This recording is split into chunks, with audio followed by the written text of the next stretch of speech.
खंडोजी, काय होऊन बसलं रे? कुठे होतो आणि कुठे आलो? पण मी राजांना दोष नाही लावणार. माझ्या हातून जे घडू नये ते घडलं. बाबा, हत्तीच्या पायाखाली जावं लागणार. रे काय शिक्षा नशिबी आली. लोक मौज बघतील. बाबा, पण तू स्वराज्याशी इमान राखलास. रक्ताची नाती तुझ्या स्वामीनिष्ठे आड नाही आली. बघ ना, तुला जे कळले ते मला का नाही कळले? स्वामीनिष्ठेसाठी जन्मदाता गमवायला तयार झालास. आता जो काही उरला सुरला लौकिक आहे तो तुझ्याच. सगळ्या जगात तुझी वाहवा होईल.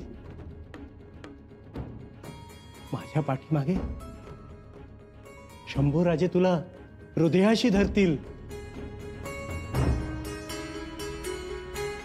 येतो, काळजी घे.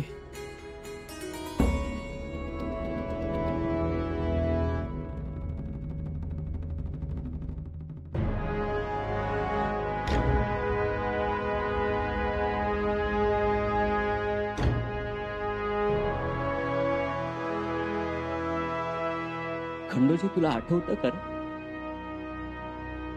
तू लहानपणी हत्तीवर बसायला हट्ट करायचा आणि मी घाबरायचो.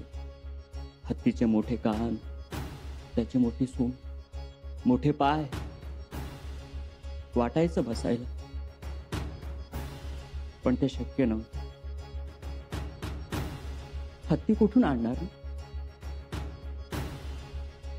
पण बाबा बोलता बोलता महाराजांना एकदा बोलून गेले आणि एक दिवस घराच्या बाहेर अंबारीसह हत्ती झुलत होता. घाबरत घाबरत अंबारीमध्ये बसलो होतो. केवढा आनंद झाला होता, आठवत? हो, आठवतंय दादा. आणखीन एक आठवण. माझा जन्म झाला.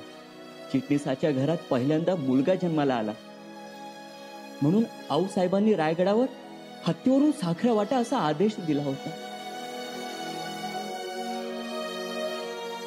आणि उद्या उद्या हत्तीच्या पायाखाली जाणार.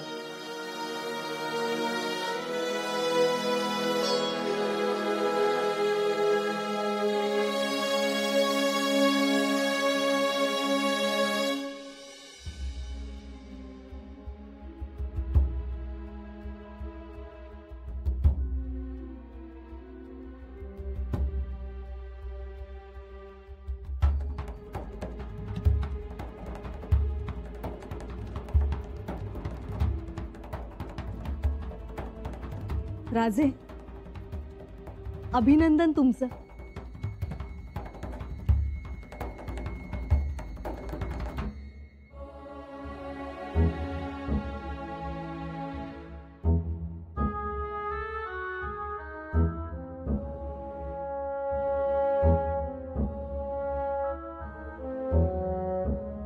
नाराज आहात? नाही, नाराज नाही, पण वाईट मात्र वाटतं. वाईट तर आम्हालाही वाटतंय राजे, पण खरं सांगू, आनंदही झालाय आम्हाला. आनंद यासाठी की एका कटकारस्थानाचा निपात झाला. ते तर झालंच. व्हायलाच हवं होतं हे, नाहीतर तुमच्या जीवावर कधीही बेतलं असतं. राजे, आम्ही सांगतोय ना, नका वाईट वाटून घेऊ. आपल्या दुष्ट शक्तीचा संहार झाल्यानंतरच सण साजरा केला जातो. आमची ही तीच भावना आहे.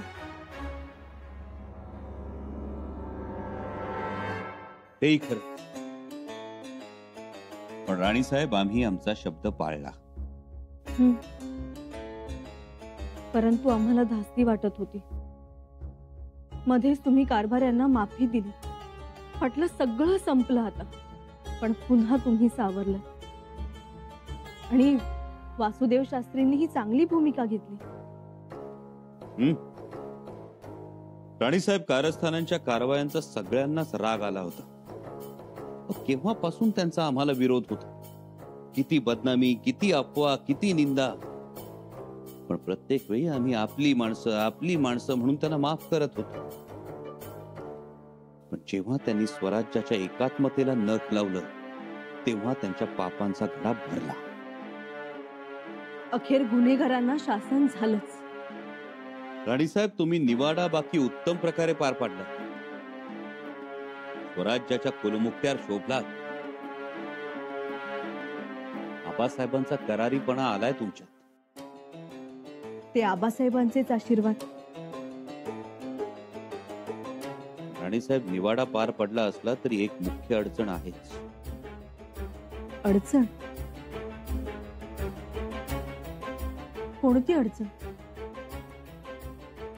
छत्रपती म्हणून आम्ही गुन्हेगारांना सजा ठोठावली खरी, पण आता या शिक्षेची अंमलबजावणी कोण करणार? हत्तीचा पाय हत्तीच्या पायाखाली देणार. पंत, तुमच्यामुळे झालंय सगळं. हो पंत, तुमच्यामुळेच. आऊजी बोलतोय ते खरं आहे. तुमच्यामुळेच सोन्यासारखं आयुष्य आता संपणार. हत्तीच्या पायाखाली जावं लागणार. आटोपला सगळा कारभार. तुम्ही दिशाभूल केलीये. तुळशी वृंदावनात भांगीचं रोप लावलं. पंत, माझ्या सोन्यासारख्या मुलाला बहकावलात तुम्ही. खरंच बहकावलं, फसवलं. राजांबद्दल खोटं नाटं सांगितलं. हत्तीच्या पायाखाली नंतर आधी मीच तुम्हाला. हो, दादा म्हणजे काय लुंग्या सुंग्या वाटला की काय तुम्हाला? दादा नेहमी सगळ्यांच्या भल्याचाच विचार करत असतो. त्या दुर्गादासानं घाण केली नसती ना तर आज आपण कुठे असतो? आज कुठे असतो ते ठाऊक नाही, पण देवा उद्या औंढाच्या माळावर असणार हे नक्की. ऐकलं का? तांब्यासनी सांगतोय, जरा सबुरीनं घ्या. बघा तर, दादा बरोबर मलिदा खायला मात्र सगळे आले असते. आणि दुसरी गोष्ट, त्यांची भावना चांगलीच होती ना. मी माझा विचार केलाच नाही, तुमचाच विचार केला. पण एक सांगतो, आपल्याला शिक्षा देणं, ती अंमलात आणणं एवढं सोपं नाही. का सोपं नाही? एवढं मोठं पातक घ्यायला कोणीही तयार होणार नाही. म्हणून ह्या शिक्षेची अंमलबजावणी करायला कोणीही पुढे येणार नाही. का नाही? शंभूराजे स्वतः येतील. रागच आहे त्यांचा तेवढा. नाही, राजा पुढे येऊ शकत नाही. कारण तसं केल्याने तो रयतेच्या रोषास पात्र ठरतो. याचा अर्थ शिक्षा रद्द होऊ शकते. हो,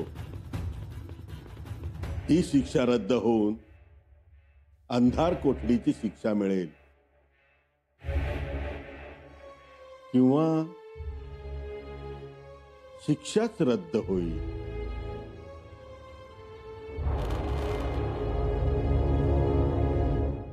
शिक्षा रद्द होण्याचा प्रश्नच उद्भवत नाही.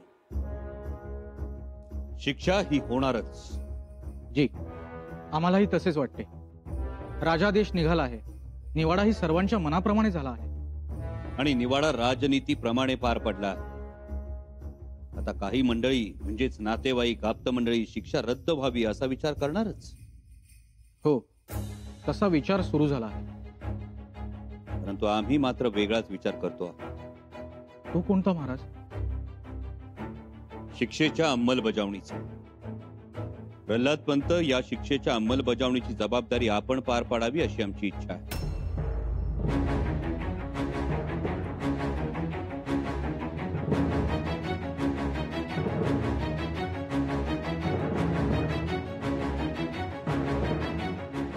प्रल्हाद पंत, महाराज, क्षमा असावी, परंतु ही जबाबदारी आमच्यावर सोपवली जाऊ नये. वजह? महाराज, शिक्षा झालेले बाळाजी पंत, अनाजी पंत, त्र्यंबक भोसले यांना मी लहानपणापासून पाहत आलो आहे. त्यांच्या घरात वाड्यात खेळलो आहे. कधीतरी त्यांच्या हातून खाऊही खाल्ला आहे. अशांना देहदंडाची शिक्षा मी कशी करू शकेन? महाराज, अंमलबजावणी कशी होईल? माझ्यात ते धाडस नाही. प्रल्हाद पंत, कर्तव्य आणि नाती या दोन वेगवेगळ्या बाबी आहेत. महाराज, खरंच क्षमा असावी, परंतु मला नाही शक्य होणार. आणि एक विनंती, मी नाही म्हणतोय याचा अर्थ मी आदेशाचे पालन करत नाही असा घेतला जाऊ नये. ठीक.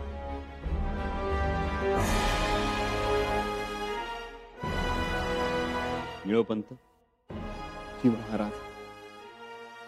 स्वराज्याचे पेशवे या नात्यानं शिक्षेच्या अंमलबजावणीची जबाबदारी आपण पार पाडावी.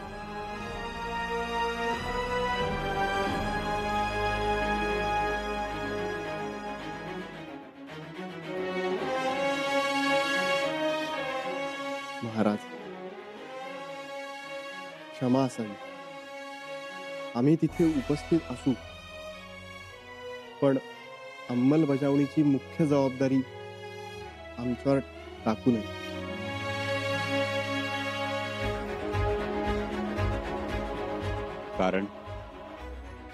कारण महाराज, आरोपी असणारी सर्व मंडळी एकेकाळी आप्तांच्या पेक्षाही जवळची होती. लहानपणापासूनच त्यांच्या अंगाखांद्यावर वाढलो, खेळलो. त्यांनीच पोचपेच शिकवले, तलवारीचे डावपेचही शिकवले. आणि आता त्यांनाच ठार करण्याचे हुकूम द्यायचे म्हणजे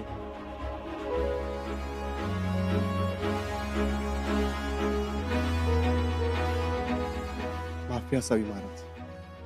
पण अंमलबजावणीची मुख्य जबाबदारी आम्ही पेलू शकणार नाही. ठीक. आज आम्हाला आमच्या आबासाहेबांची प्रकर्षाने आठवण येते. ते जेवढ्या तटस्थपणे न्याय करायचे, तेवढ्याच तटस्थपणे त्या न्यायाची अंमलबजावणी सुद्धा केली जायची. पण आता काय करावं? आज हंबीर मामा असते तर त्यांनी आनंदाने ही जबाबदारी स्वीकारली असती. पण आता कोण करेल शिक्षेची अंमलबजावणी?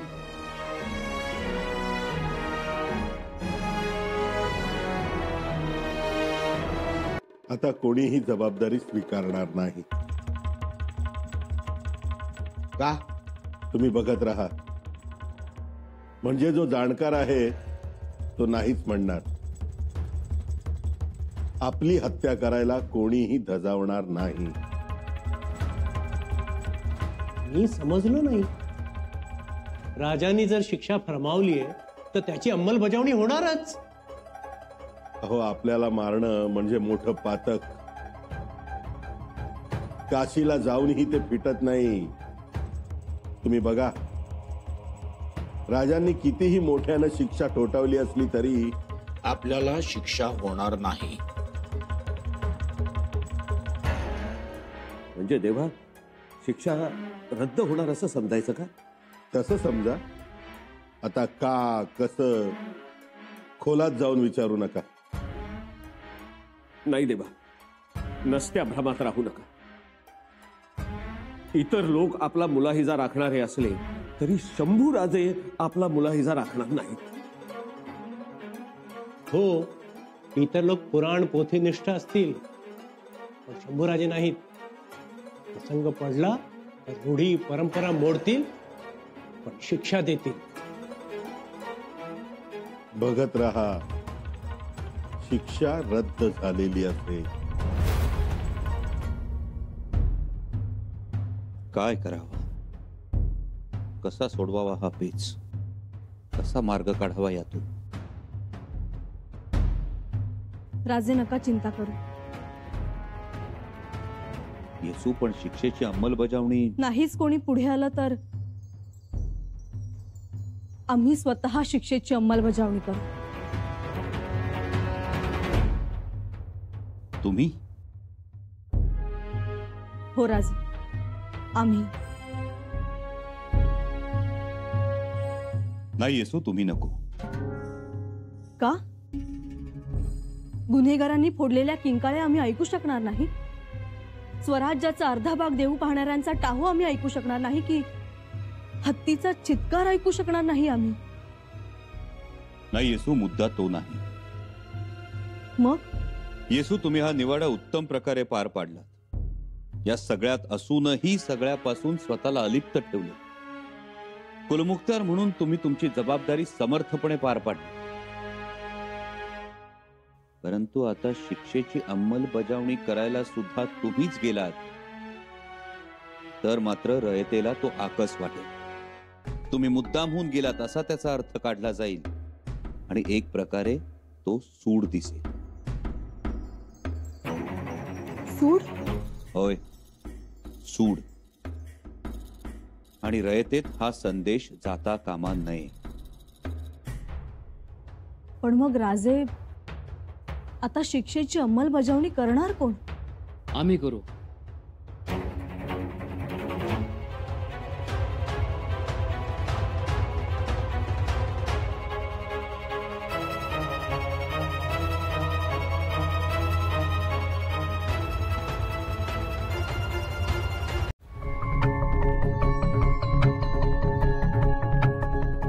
कविराज, तुम्ही करणार शिक्षेची अंमलबजावणी? जी राजन, आम्ही करू. कविराज, परंतु प्रिय राजाचा प्रत्येक शब्द झेलण्यासाठी आम्ही तयार आहोत. जेव्हा कोणी नसेल तेव्हा आम्ही आहोत. त्याची कल्पना आहे आम्हाला. महाराजांकरता झिजणं हाच आमचा धर्म. राजन, आपण आदेश द्या. कविराज, एक गोष्ट लक्षात घ्या, या ऐतिहासिक शिक्षेशी तुमचं नाव जोडलं जाईल. परवा नहीं राजा, करिश्मे है बस एक हकीकत के दो. बंदगी मेरी और खुदाई तेरी है एक दूसरे की वो शान नज़ल. गरीबी मेरी और किबरियाई तेरी. जो देखो तो दो रुख है तस्वीर के. फकीरी मेरी और बादशाही तेरी. वाह वाह कविराज. राजन, आम्ही आमच्याकरता एक गोष्ट ठरवली. आम्ही आपल्याबरोबर असताना, सेवा करताना प्रसिद्धी आणि बदनामी उंजळीत घेऊ हमेशा. वार तलवारीचा असो वा अपकीर्तीचा, तो तुमच्या आधी आम्ही झेलू.